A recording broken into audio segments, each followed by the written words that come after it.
আহা, বোকা মানুষ কোন দিন বুঝবে? বোকা বাপগুলো কোন দিন বুঝবে?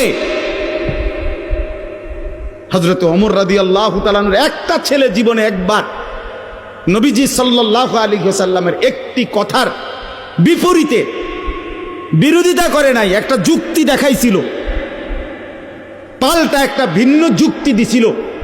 হযরত ওমর রাদিয়াল্লাহু তাআলা আনহু মৃত্যু পর্যন্ত ওই সন্তানের সাথে আর কথা বলে না, কথা বলে না। হযরত নূহ আলাইহিস সালাম সন্তান কেনানের মৃত্যুর সময় দোয়া করছিল আল্লাহর কাছে, আল্লাহ আমার সন্তান ডুবে যাচ্ছে পানিতে। আল্লাহ নিষেধ করছে, ইন্নাহু লাইসা মিন আলিক, কোরআনের আয়াত। আল্লাহ বলছে, হে নূহ সাবধান, এটা তোমার সন্তান নয়।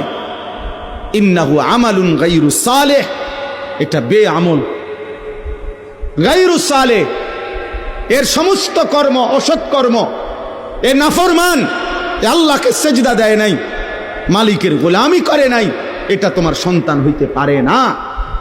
এজন্য এই ছেলে তোমাদেরকে বলি, বাবা তোমরা যারা নামাজ পড়ো না, তোমরা যারা চরিত্রহীন নারী, ছবি, উলঙ্গ দৃশ্য, মোবাইলের নাচ গান আর এই অসভ্যতা দিয়ে তোমাদের যাদের জীবন, তুই মনে রাখিস তুই কোনো মুসলমানের বাচ্চা না,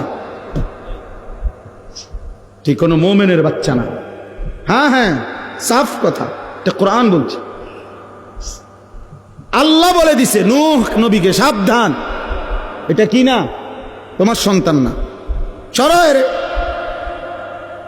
ফালা তাসআলনি, আল্লাহ তাআলা বলছে, হে নূহ সাবধান, আমার কাছে এর ব্যাপারে কিছু চাইবা না, সাবধান। ফালা তাসআলনি, আমার কাছে কিছু চেয়েও না, হাত উঠাইবা না, নামাও। নূহ আলাইহিস সালাম হাত নামায় ফেলছে, হাত নামায় ফেলছে।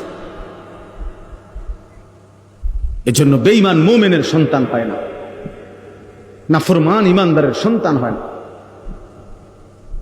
আল্লাহ আমাদেরকে বুঝ দান করেন, আল্লাহ আমাদেরকে ফিকির দান করেন।